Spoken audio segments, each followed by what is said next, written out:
Lester from the Mystery Science team. Even if you haven't lived in your city or town for very long, I bet you've seen that place go through changes. Maybe you've seen changes in nature, like the seasons changing from summer to fall. Maybe you've seen a building built where there was just an empty lot before, or a road paved where there used to be dirt on the ground. The world around us is full of changes. I have a friend who always says, the only thing that never changes is change. It's a funny saying. How could the only thing that never changes be change? But it's kind of true. For example, I grew up in the city of Chicago. By the time I was born, Chicago was full of skyscrapers, roads, cars, trains, and many people. But it wasn't always like that. This is a drawing an artist made of Chicago over 100 years before I was born.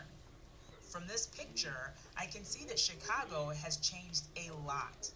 Over 100 years ago, this area had more dirt paths and grassy marshes than city skyscrapers and car traffic. Even so, I know there were still people living here back then because people built those buildings. In fact, many different groups of people had been living in this area for hundreds of years already, long before other people moved here to start what's now called the city of Chicago. But what about before then? There was a time before any people lived here. How could I find out what the area that is now Chicago was like then? How could you find out what your city or town was like 1 million years ago, 10 million years ago, 100 million years ago? What do you think?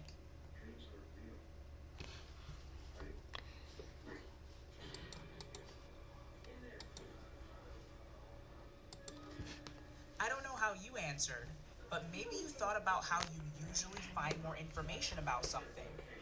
To learn about a place before humans lived there, maybe you could watch a video online, or read a book, or visit a museum.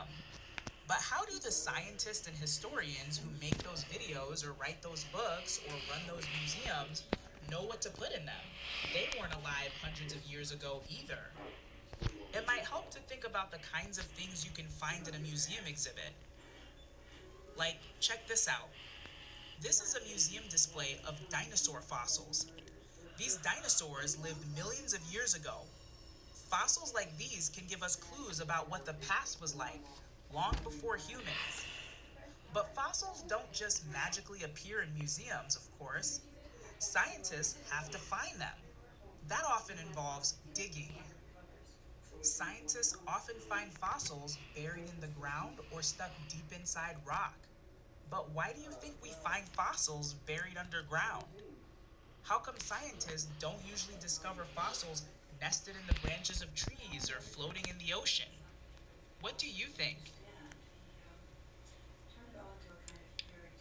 Discuss. Why do you think we usually find fossils buried underground?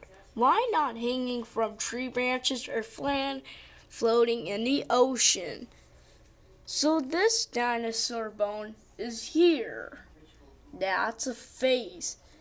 There's a lot of bones sometimes in this trees. In this tree. Let's watch this video and find out what happens. To figure out why scientists discover fossils buried underground, it might help to wonder how a dinosaur became a fossil in the first place. Imagine long ago, two dinosaurs got in a huge fight. It was a brutal and bloody battle. And when it was over, they both lay dead on the ground. Think about what happened to those dinosaurs' bodies as they sat there for years and years and years. Over time, their bodies started to break down, especially soft parts like muscles and skin. But other parts like bones and teeth lasted longer, maybe years and years just sitting in the same spot. Have you ever found an object at home or at school that hasn't been used for a long time? Like maybe an old book in a corner where no one usually goes? If you picked it up, the first thing you probably noticed is that it was covered in dust. The longer something sits in one spot, the more dust it usually collects. Something similar happened to those two dead dinos. Over time, wind and water can move dust, dirt, and tiny pieces of rock long distances. Eventually, dust carried by a breeze or a stream would end up settling on the dinosaur skeletons. The longer the bones lay there, the more they got covered in dust, dirt, rocks, and other stuff. Eventually, they got completely buried. Buried underground, those old dinosaur bones might stay preserved for thousands, even millions of years. These are fossils. Dinosaur bones are the most famous kind of fossils, and for good reason. Many dinosaurs look very different from animals alive today. By studying dino fossils, we can find clues to what these strange and amazing creatures were like when they lived millions of years ago. But some fossils actually do look like creatures alive today. Like, check these out. These animal fossils are also millions of years old. Do any of these remind you of animals you could find on Earth now? What do they remind you of?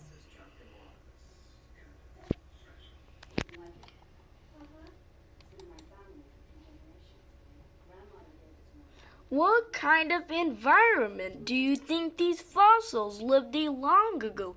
What makes you think this?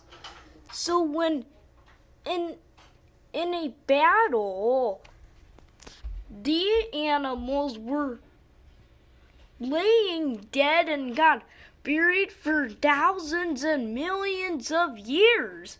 How can you discuss this environment to help you? Study and tells you everything about these fossils in the Colossal Canyon. See you in the next part. These fossils are millions of years old. We can't go back in time and see what this place was like millions of years ago ourselves. But these fossils do look a lot like clams, sea stars, and horseshoe crabs that we see alive today. Those creatures are what we call aquatic animals, animals that live underwater. So even though we can't take a time machine back to the ancient past, these fossils give us clues that when these animals were alive, this place was an ocean. But here's something kind of wild. These fossils were all found in the ground near Chicago, the city where I grew up. Today, Chicago isn't an ocean. In fact, it's nowhere near an ocean. And we know that before Chicago became a city, it wasn't an ocean either. It was a grassy marsh. But the fossils of all these sea creatures buried deep in the ground near Chicago suggest an environment totally different from this or this. Maybe more like this. Fossils give us clues about what the environment used to look like. But sometimes fossils give confusing clues. Take a look at an example in a different place. Scientists discovered many fossils in this famous spot, the Grand Canyon in the state of Arizona.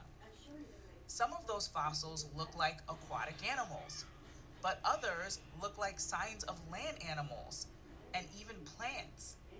How could we explain this? How can the exact same spot have fossils of land animals and fossils of aquatic animals? What do you think? Discuss. How can the same spot have fossils of land animals and fossils of aquatic animals? Because they lived a really, really, really long time. If we can discuss this question, how can the same spot have fossils of land and fossils of aquatic animals? In today's activity, you're going explore all the fossils found in one location. The place you'll be exploring today is called Colossal Canyon. As you might be able to tell by its name, Colossal Canyon is a gigantic canyon. It's so deep you can barely see the bottom. People come from far away to visit and explore Colossal Canyon because the rocks of the canyon are filled with fossils. First, you'll work with a partner to construct a model of Colossal Canyon. Then, you'll explore your model canyon and all the kinds of fossils that can be found in the rock layers. You'll begin your journey at the bottom of the canyon and travel up, all the way to the top. On each part of your journey, you'll read the story of what kinds of fossils you find in the canyon. What fossils will you find at each step of your journey? What story do the fossils tell about what used to live in this place and what the environment used to look like? We'll show you how to get started step by step. Find a partner. Decide who will be rock ranger and who will be fossil finder. If you're working alone, that's okay too. When you're done with this step, click the arrow on the right. Get your supplies. First, you need to build your model of Colossal Canyon. Lay both pages on your desk so they look like this. Fossil Finder. Add glue to the striped box at the top of this page. Rock Ranger. You're going to lay the bottom edge of this paper along the line here, covering the striped area. Try to keep the corners lined up, like this. It's okay if it's not perfect. Press down along all the edges. Now that your model of Colossal Canyon is complete, it's time to look at your fossils. Get your fossil cards and discuss with your partner. Here are some things we noticed. We noticed several animal fossils that reminded us of animals alive today, like these fossils that reminded us of fish, and even this one that looks like the skull of an alligator. We also noticed that the fossil plants reminded us of specific plant leaves, like the leaves you might find on a fern. There are lots of other fossils, and you may not know exactly what they are just yet, and that's okay. Click the arrow to go to the next step. It's time to cut out your fossil cards. Fossil Finder. Cut along the thick black line on the fossil cards worksheet. You now have 6 fossil cards and 6 empty spots where those fossils could be located within Colossal Canyon. Here's what we noticed. We noticed the first big clue was that the story mentioned fossil fish. Looking at the fossil cards, these two seem to match that clue. But now that you know what to do, go ahead and take turns reading each part of the Colossal Canyon story aloud. Remember to start at the bottom of the canyon and move up. To help you keep track of where each fossil card belongs, write the number of the story it goes with on each card. This step may take a while. When you're done reading the entire story of Colossal Canyon, go on to the next step. In a moment, you'll glue your fossil cards into Colossal Canyon. But before you do, let's check your answers. Go ahead and line up each card next to the part of Colossal Canyon where you think the fossils belong. Review your choices and discuss any changes you may want to make with your partner. Now let's glue all the fossil cards into your Colossal Canyon model. Starting at the bottom, Rock Ranger. First, add glue to the area in the dotted rectangle. Then, Fossil Finder. Lay the fossil card with that number on top, pressing down along all the edges. Repeat this for all 6 of your fossil cards.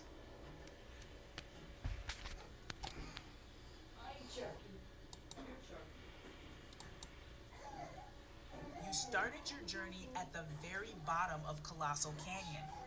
Let's take a closer look at the fossils there. Use your model to look at the fossils in layer 1. Discuss. Your journey ended at the very top of Colossal Canyon. Let's take a closer look at the fossils in that top layer. Use your model to look at the fossils in layer 6. Discuss. Take a look at these different environments. Discuss.